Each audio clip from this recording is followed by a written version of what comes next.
Hey guys, it's Kevin again, and this is going to be my review for The Affair, Season 1, Episode 4. And this episode was amazing, by far best episode of the season, by far definitely. And one of the things I love about this episode was that this episode was completely different than the rest of the episodes so far this season, because there was no family in this episode. We didn't see Helen once, we didn't see Martin once, we didn't see Whitney, we didn't even see Cole in this episode. That's how different this, and how intimate this episode was. See Noah and Alison finally get to the affair. Finally, they've officially gotten to the affair. It's really starting to take off now. It's really going to be a problem for them, and definitely shit's going to go down. The other thing I really liked about this episode was that we saw more of the present in this episode. We actually find out some things that are going on in the present, which I personally really liked, and I definitely like. They're starting to give us some answers. Not exactly. They're still giving us a lot of questions, but there are definitely some answers coming our way. So let's just get to it. So we actually start off in the present, which is a little bit different than how we usually start it. Basically, we see Noah. He is on the phone with Trevor, of course, his youngest son, talking about his essay. And we find out that he's doing an essay about how did Mark Twain intend for Huck Finn to be racist. But, he's still young enough to be confused about similes and metaphors, so we don't exactly know how old his son is. And the detective comes out to get Noah, and here's something that I found really interesting. He says that he'll call Trevor back later that night. So the question is, does he mean that he might not live in the same house as Trevor? Maybe he ended up divorcing Helen. I don't think that he divorced Helen. I think maybe she left him. But the thing is, we know that he is still married, and we find out why in this episode, because there's something he says to Alison that I find very interesting. So the detective's trying to bond with him. He's saying how he never sees his twin boys because his wife got full custody, and Noah doesn't really see, what he's trying to do here. I thought that was definitely really interesting. So we go into the past, and we see, basically, this is our plot of the episode. Noah and Alison, they're on a ferry to Block Island, ostensibly for research purposes, and he gets an entire coffee spilled all over his shirt and has to hang back for a while when he sees that Alison has run into someone she knows.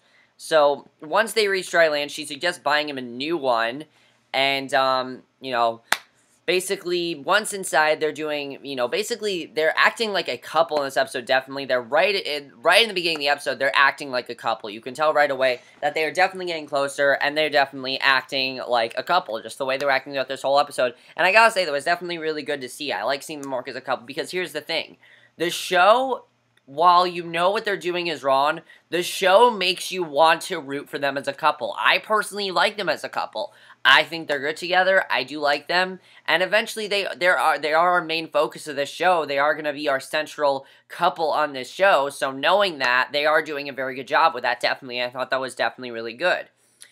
So Noah finds a shirt, and Alison discovers a dress she likes, and before you know it, these two are in a dressing room. They're making out. It's, like, really crazy. They just start making out.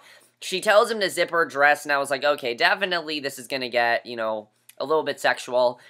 And basically, we see that the two of them sit around, basically that they end up, like, making out and everything, and the two of them sit around and are eating ice cream, meaningfully, and Alison's wearing the same dress she was trying on, basically, and they head to the lighthouse, and Noah's nerding out, about how the colors in the scene are out of this world with the green of the grass set off by the blue of the sky and ocean. I thought that was actually really funny what they did, because it shows Noah's nerdy side. It shows he really is a smart individual, and it kind of shows that Noah is kind of a nerd, and I kind of like that about his character. He, in my opinion, is a very good character. I know some people don't really like Noah. I know they say that he's kind of annoying, but I personally really do like his character. I think this episode, I definitely liked his character, and I thought he was just a lot of fun this episode, definitely in that scene. So, they take a walk down, basically, we see the two of them, they take a walk down a path, and they're discussing past sexual partners. And we find out that Noah has only had sex with 3 people. His wife, Helen, and of course, basically Alison can't get over this, obviously. So he explains that he met Helen when they were freshmen in college, and that that's basically, she sees how that's basically a virgin, and she asks about high school, and he says that he never had sex with anyone in high school because his mother was dying from MS, and he was taking care of her, and she died when he was 17, but the thing is, did he have sex with 2 other women freshman year before Helen? Because we don't know who those 2 other women were. So my question is, who the hell are these 2 other women? We've never heard of them. We don't know who they are. I thought that was definitely really funny, definitely really interesting. And then Alison jokes around, says she slept with thousands of men. I thought that was definitely really funny. Works very well with how Noah's portraying her, because as we know, Noah's portraying her as basically, I don't want to say a slutty girl, but a very, a girl that is very open, a girl that is very sexual, a girl that is very attractive, and that's how he's portraying her. That's how he thinks of her, basically. So, down at the picturesque cliff, she tells him about what family she has left, and her grandmother is in a home with Alzheimer's, and she shows him her favorite spot on the ocean, which is the Monhegan Bluffs, and she tells him a bit about the history about the place, and she says that a legend that you can see a piece from a massive shipwreck, and that as a young girl, she pretended was Neverland from Peter Pan, which you remember is her favorite book, which I thought was very good the way they connected that. I really liked the way they connected that, definitely. And her grandfather told her that if she listened closely when she'd hear Peter calling for her, and it's a very sweet scene, definitely. They end up kissing and everything, and it's very, very sweet, and I was surprised how sweet they're doing this. I mean, they're not approaching this as very, they're not approaching this as, something wrong or anything. Keep in mind, this is Noah's point of view, so of course, it is going to be a little bit different from Alison's point of view. So they go to the bar where Noah nervously downs some booze. Clearly, he's rattled about what comes next. She tries to distract him by asking about his book, and we learn that he actually finished the first chapter and sent them to Bruce's editor, Henry, who hasn't responded. So Noah asks Alison if she considers herself a good person, and she says no, there's too much gray area in between good and bad, and he's freaking out because he's never actually cheated on Helen.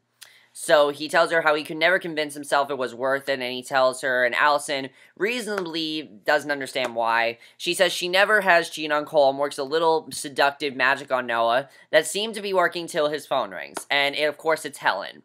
With an emergency involving her mom at home, the mood is broken, Noah starts lashing out a bit. Alison points out that coming to Block Island was his idea and huffs off. He chases her down the street and she has had it. They fight a bit in the street after he says he's been having second thoughts. She is so desperate to get out of there that she buys a ferry ticket that goes to Connecticut instead of Long Island, which is so inconvenient. It's insane.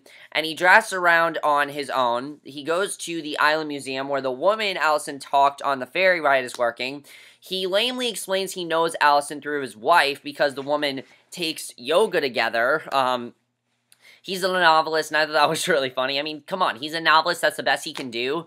So the lady has some fairly pointed thoughts about how silly yoga is, and there's not really much to say there. So he gazes thoughtfully at the paintings that depict the stories that Alison told him earlier, and he gets a call from Henry. It turns out he actually loved the first chapter of his book. He thought the book was really good, which doesn't surprise me because I would want to read Noah's book. I mean, the pitch that he had for the book, I definitely would want to read it. Definitely from that pitch, I think it sounds really good. So his whole mood quickly turns around. He gets really happy. He goes back to the store to look for something with horses for his daughter, and the shop girl tells him they just missed his wife, and she thinks that his wife is Alison, and she walks back and then two are gazing at each other and seem to silently agree that this is some sort of a sign. They keep seeing each other. They don't understand why they keep seeing each other so much. Because think about it. How many times have they been in the same place more than once? There have been so many times, and they're basically realizing it can't be coincidental. This has to be fate telling us that we should be together. And basically, they go to a hotel. They get, basically, they pay $250, that's insane that they pay $250, and basically, they pay in cash, which was very surprising, but if you're trying to hide your behavior, I mean, I guess it makes sense, and they go to this really good room. It's got a really nice bed and a pretty floral wallpaper, and Noah says he doesn't want to hurt Alison, that he'll never leave his wife. Alison, is not sure if he wants to do this at first, and then they end up having sex, and I thought that was really interesting, and that's basically how Noah's point of view ends. Now, here's the other thing with Alison's point of view. Alison's point of view usually is what just happened, but told in her events. No, this episode, it's not like that. Because Alison's point of view literally picks up right where Noah's point of view left off, which I thought was amazing writing. I really love the way they did that, because honestly, I was getting a little bit tired of it being Noah's point of view than Allison's point of view. I like that idea, but the way they did that was really cool, and I liked that it wasn't just, here's the same thing that happened, but from Allison's events. And I thought that was definitely really good, because it was definitely a more intimate experience for us, the audience, to basically see what she thinks of Noah. So, she takes us right into the sex scene, but in her version, it's a lot more graphic. You know, Noah's version, it was very, like, tender and just, like, it seemed like something you'd see of, like, a sappy romantic drama. That's what it seemed like, you know, like those Nicholas Sparks movies you watch? Think of that combined with, like, softcore porn. That's what Noah's is like. Allison's, however, is a lot less intense. It's a lot less tender. It's very intense. He's getting her pushed against the wall. She looks herself in the mirror, and her expression is rather unreadable. Like, she doesn't really have much expression on her face. You can tell she's enjoying it. I think she personally was enjoying it, but she does feel guilty because she doesn't want to cheat on Cole, and she told him specifically, I'm never going to do that. So, I think definitely Allison is very conflicted right now, definitely. So, I thought that was definitely really interesting. So she goes into the bathroom, she washes her face and looks to herself again, and she just tells herself, do not freak out about this, it's all going to be fine, just don't freak out.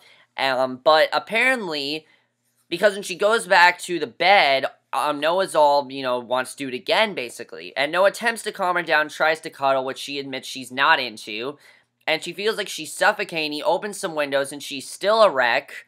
So we go back to the present, and I really like the way they did that. I thought that was definitely really cool. So she's with Jefferies, who tells her she can't take a break. She's far less, bohemian in the future, more dark colors, closely tailored clothes. She immediately jumps on her phone and leaves a tense voicemail, and I thought this was really cool. She's basically like, come get me, they're fucking questioning me, I have no idea what's going on. And basically, we don't know what she's talking about. We don't know who she's talking to. In my opinion, now I'm thinking maybe Allison is guilty about this murder. That's what I'm thinking, because I think definitely her or someone is suspicious. I definitely think that either she knows something or she did something and is trying to cover it up. I think that's what's going on, because that really was very suspicious. She seemed very scared. She seemed like she was very worried about what was going to happen. So I think that she is definitely very worried, and either she's trying to cover up for Noah what he did, because maybe Noah killed Cole, and maybe that's what happened. Some people are actually assuming Scotty's gonna die, which I could see, but I don't really want to talk about that in this episode because we didn't see Scotty.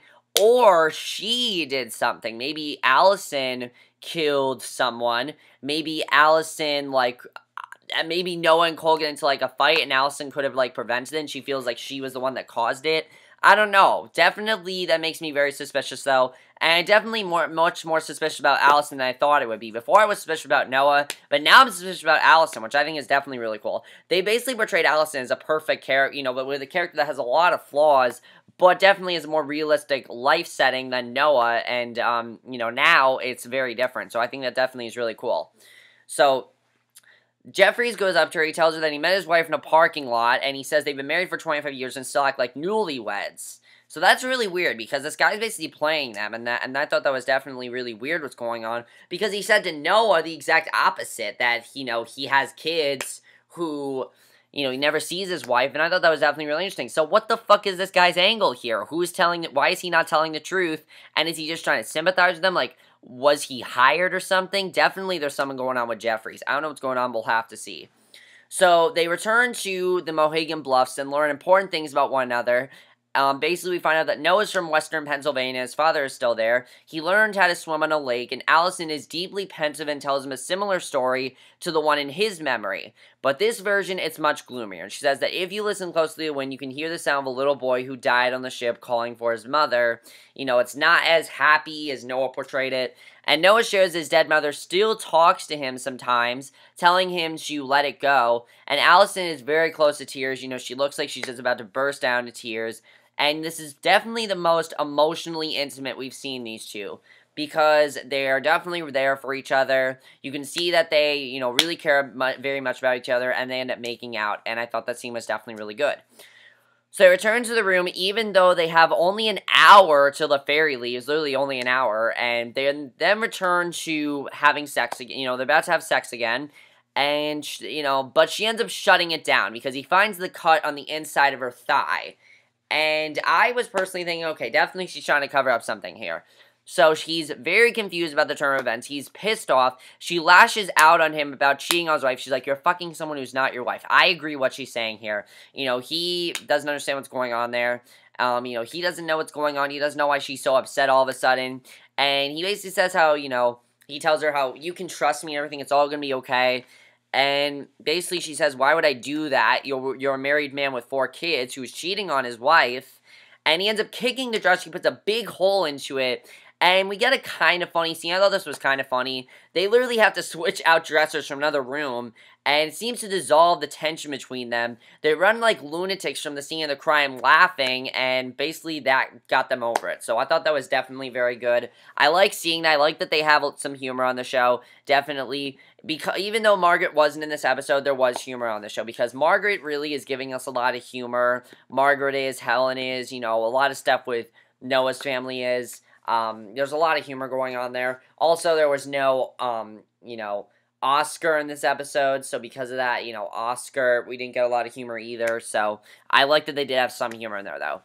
So, on the ferry, she's apologizing, but she does think they should end their relationship after having a nice day. It does make sense why she's saying that, but of course, Noah's not happy with this, so she doesn't want to be some character for him, some easygoing girl who shakes up his life, and she says, I'm not that girl. Of course, in Noah's version, that's who he's portraying her as some girl who's very easy, some girl who is basically a slut, and I like that she definitely said that, because that's how he's portraying her, and that's what he thinks of her. So I thought that was definitely really good writing, definitely, you know, what she said there. So she sits below deck and gets probably the most amazingly awesome picture of all time, and that's of Cole with a horse, and basically she looks like she doesn't even know herself very well, you know, she just gives herself a look like, who am I becoming, like, what am I doing here? So back on shore, she tries to work the lock on her bicycle, but she's near tears and totally shaking, and Noah thanks her for the day and insists on driving her home. And they're in the car when she tells him finally about the death of her son, and I thought this was an amazing thing that we found out here. I love finding this out because there have been so many clues as to why we've seen this. First of all, Alison not wanting to swim, Alison, the cut on her thigh, we finally find out what it's all about. Basically, we find out that he died by drowning. She says it happened 2 years earlier, which conflicts slightly to what she said to the detectives in the first episode, but Noah gets her talking about Gabriel, and it's very, very sad. We also find out that tattoo on Cole, remember how she touched the tattoo? And I was like, why was she touching the tattoo? Because that is actually the tattoo of the angel of Gabriel. So I thought that was really interesting, and definitely, she's really upset about that, and basically, it bothers her so much. She admits to cutting herself to make her feel better, which I called that. I said I felt that she was not suicidal, but she was emo and she is cutting herself. And she thinks this is what will end things for sure between her and Noah. She's thinking, oh, he's gonna think I'm some crazy girl who's completely unstable and doesn't have my life together at all. However, that's not what ends up happening. Because, of course, Noah is a very persistent guy. He's not going to let one thing get him down. He's not going to listen to her. And basically, they arrive at her house. She tells them that Cole is getting a new horse. And basically, he won't be back till morning, and she apologizes for being herself, basically, and she asks him what he sees when he looks at her. And she asks him if all he can see now is death, and he moves in to kiss her, and she's saying, you don't want this, and he responds that he's a grown man, that he knows what he wants, and they end up having sex in her and Cole's bed, and that's how the episode ends. And I thought that was an amazing ending. I love that ending. And this was by far the best episode of the season because of that. I loved everything that happened in this episode. And there are a lot of questions I have now. First of all, is Jefferies lying to them? Because on one hand, he's telling Noah that him and his wife are divorced. And on the other hand, sorry, I'm getting a text message here. When on the other hand, he's telling Alison that him and his wife are happily married. So, which one is it? I don't know what to believe here, and I don't know why Jefferies is lying to them. I don't understand what his angle is here and what he's doing. I think it definitely is very interesting, and I'm definitely very interested in seeing what is up there, because definitely, he is definitely hiding something, and I want to find out what it is definitely, because I just don't trust him now.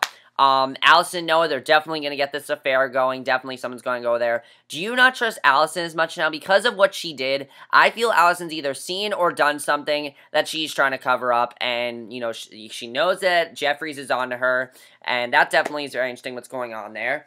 Also, as far as Noah goes, do you think that he said that thing to Alison, how he's never going to leave Helen? He said that to her. He said, I'm never going to leave Helen, but as we know, he's separated from Helen. So because of this,